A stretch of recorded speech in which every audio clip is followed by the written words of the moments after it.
Bismillahirrahmanirrahim. Assalamualaikum warahmatullahi wabarakatuh. Saya Indah Lestari dari kelas 7A PMA Universitas Bina Bangsa. Kali ini saya akan sedikit menjelaskan tentang kebenaran dan sikap ilmiah, yaitu pada MK Filsafat Pendidikan Matematika. Nah, sebelum masuk ke materi, manusia selalu berusaha menemukan kebenaran. Beberapa cara ditempuh untuk memperoleh kebenaran antara lain dengan menggunakan rasio seperti para rasionalis dan melalui pengalaman atau secara empiris. Nah, jadi manusia ini untuk menemukan suatu kebenaran ini mereka harus melalui rasio dan melalui pengalaman-pengalaman. Kemudian, kebenaran dan sikap ilmiah. Yang pertama, manusia dan kebenaran. Menurut Ford, kebenaran atau truth dapat dibedakan atas 4 macam, yaitu kebenaran metafisik, yang dimana kebenaran metafisik ini tidak bisa ditangkap secara empirik, logika, dan etika. Nah, contoh dari kebenaran metafisik ini seperti firasat. Nah, kita dalam sebuah firasat ini kita dapat merasakan sesuatu, tapi kita tidak bisa melihatnya dengan jelas atau dengan nyata. Yang kedua, kebenaran etik. Kebenaran etik ini merujuk kepada moral sebagai pegangan. Contohnya berbicara sopan dan tidak kasar. Nah, kita sebagai anak tidak boleh berbicara kasar kepada orang tua, dan kita harus sopan kepada orang yang lebih tua dari kita.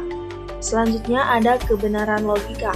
Kebenaran logika ini merupakan proses berpikir dengan akal sehat. Jadi kita kalau mau melakukan apapun itu, kita harus berpikir dulu sebelum melakukan sesuatu. Kemudian ada kebenaran empirik. Kebenaran empirik ini yaitu cara berpikir dengan sesuai fakta atau berpikirnya menggunakan kenyataan. Contohnya, manusia membutuhkan bernafas. Itu fakta kan? Ya, fakta karena kita sebagai manusia pasti sangat membutuhkan bernafas untuk melanjutkan sebuah kehidupan. Yang kedua yaitu teori kebenaran, yang dimana di teori kebenaran ini terbagi menjadi 3, yaitu teori korespondensi, teori koherensi atau konsistensi, dan teori pragmatisme. Nah, yang pertama ada teori korespondensi, yang dimana teori korespondensi ini merupakan kebenaran itu berdasarkan fakta. Jadi kebenaran itu harus sesuai dengan kenyataan yang jelas. Contohnya, presiden pertama di Indonesia adalah Insinyur Soekarno, karena Insinyur Soekarno ini ditetapkan sebagai presiden pertama, dan itu merupakan sebuah fakta atau sebuah kenyataan. Selanjutnya ada teori koherensi atau konsistensi, yang dimana pengertian dari teori koherensi atau konsistensi ini kebenaran hadir atas kebenaran yang ada sebelumnya. Contohnya, semua air dapat menguap, maka air hujan juga dapat menguap. Yang ketiga ada teori pragmatisme. Teori pragmatisme ini merupakan suatu teori yang tidak tetap gitu. Masih berambang-ambang, belum jelas. Kemudian, kebenaran dan sikap ilmiah yang ketiga, yaitu sikap ilmiah. Nah, di sini ada sikap ingin tahu, perasaan kita ingin mengetahui sesuatu. Kemudian ada sikap kritis, yang dimana mempertimbangkan seperti kita memperoleh informasi nih. Nah, kita harus mempertimbangkan benar atau tidaknya informasi tersebut. Kemudian ada sikap terbuka, ada sikap objektif, sikap rela menghargai karya orang lain. Nah, di sini sikap rela menghargai karya orang lain ini tidak membedakan. Ada toleransi. Kemudian yang terakhir ada sikap berani mempertahankan kebenaran. Nah, di sini jika kita melakukan sesuatu dengan benar, maka kita harus berani mempertahankan kebenaran tersebut. Kemudian kerangka berpikir ilmiah. Nah, yang pertama ada pengantar ilmu pengetahuan. Asumsi awal kita sebagai manusia untuk mendapatkan pengetahuan secara empirik melalui pengamatan dan pengalaman. Jadi kita sebagai manusia, untuk mendapatkan sebuah pengetahuan itu kita harus melalui sebuah pengamatan dan pengalaman yang terjadi sebelumnya. Kemudian jika kita mendapatkan kekeliruan, maka akan timbul ketidakpuasan. Kemudian pengetahuan ilmiah ini memerlukan alasan atau penjelasan secara sistematis yang dibuat untuk memberikan keyakinan. Jadi kerangka berpikir ilmiah ini harus memerlukan alasan dan penjelasan untuk memperoleh keyakinan. Yang kedua ada berpikir. Nah, berpikir ini terdiri dari logika, yang dimana logika ini berasal dari logos, yang artinya pikiran, atau dengan kata lain yang mempelajari pikiran dalam bentuk bahasa. Secara etimologis, logika adalah ilmu yang mempelajari pikiran dalam bentuk bahasa. Jadi, berpikir itu merupakan proses atau kegiatan jiwa untuk mencapai pengetahuan. Yang ketiga ada konsep berpikir ilmiah. Definisi berpikir ilmiah yang diperoleh dari berbagai sumber dan diuraikan sebagai berikut. Berpikir ilmiah adalah berpikir yang logis dan empiris, yang dimana logis adalah masuk akal dan empiris ini merupakan fakta yang dapat dipertanggungjawabkan. Jadi berpikir ilmiah itu kegiatan yang masuk akal dan dapat dipertanggungjawabkan. Kemudian menurut Salam, pengertian berpikir ilmiah adalah proses atau aktivitas manusia untuk menemukan atau mendapatkan ilmu. Kemudian proses berpikir untuk sampai pada suatu kesimpulan yang berupa pengetahuan. Jadi menurut Salam ini, kerangka berpikir ilmiah atau pengertian berpikir ilmiah itu sebuah proses manusia yang bertujuan untuk menemukan atau mendapatkan ilmu sehingga menjadi pengetahuan. Kemudian ada hakikat berpikir ilmiah. Nah, kegiatan penalaran harus memenuhi dua persyaratan penting, yaitu yang pertama, syarat pertama adalah logis, yang dimana logis itu adalah masuk akal, dan syarat kedua adalah analitis, yang dimana harus berhubungan dengan pendidikan. Kegiatan berpikir tidak dapat disebut sebagai penalaran atau berpikir ilmiah. Yang pertama, berpikir dengan intuisi dan berdasarkan wahyu. Selanjutnya ada metode dan langkah-langkah berpikir ilmiah. Ada metode induksi dan deduksi. Contoh dari metode induksi itu, kita tahu bahwa gajah memiliki mata, kambing juga memiliki mata, dan lalat juga memiliki mata. Dengan demikian, kita dapat menyimpulkan secara induktif bahwa semua hewan memiliki mata. Itu berdasarkan fakta.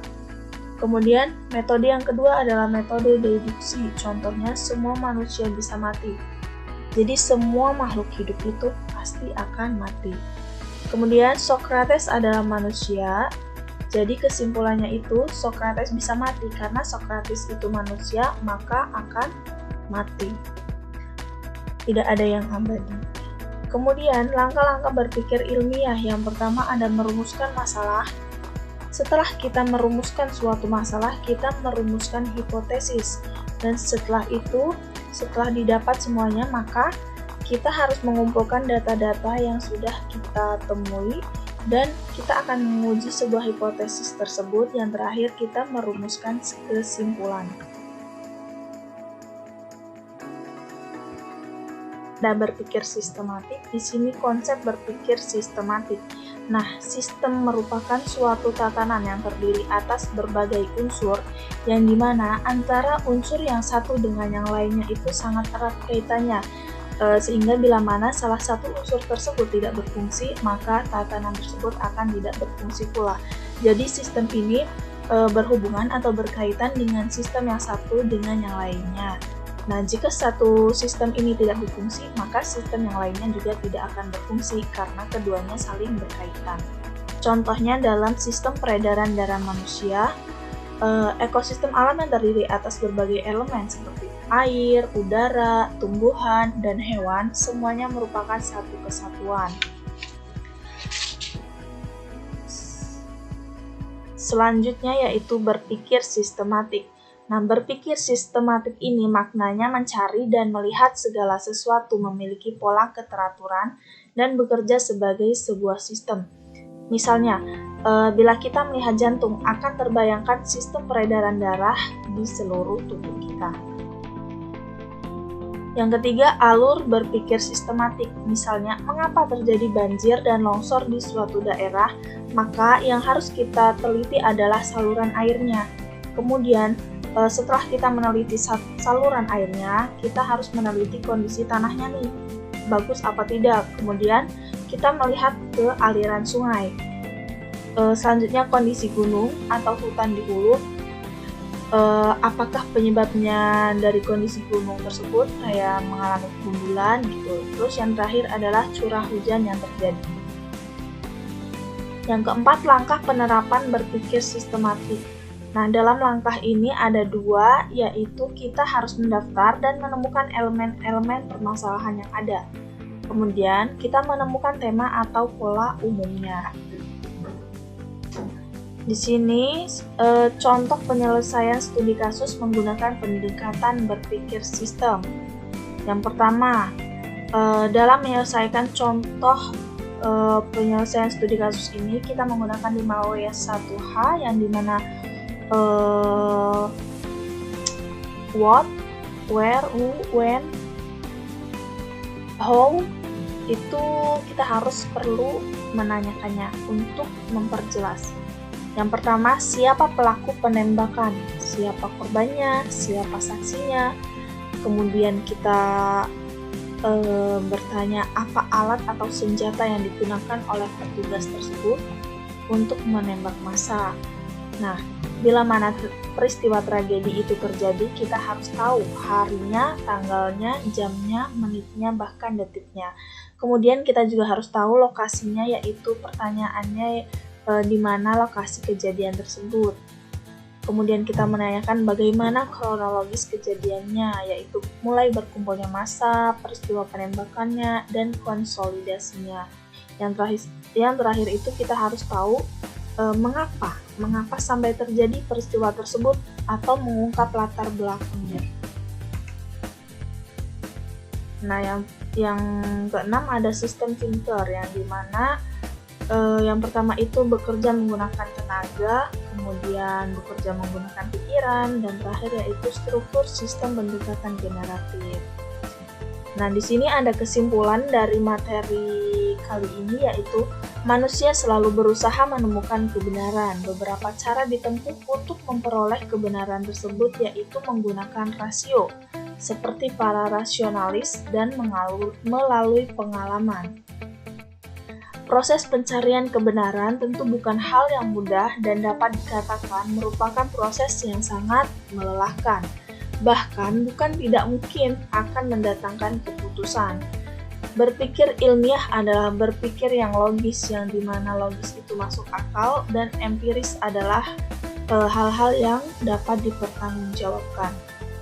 Dalam mencari kebenaran ilmiah, seorang ilmuwan dituntut untuk melakukan sikap ilmiah dalam melakukan tugas ilmiah, yang dimana tugas ilmiah itu mempelajari, meneruskan, menolak, atau menerima, serta mengubah atau menambah pikiran ilmiah. Nah, mungkin itu saja yang dapat disampaikan. Kurang dan lebihnya mohon maaf. Wassalamualaikum warahmatullahi wabarakatuh.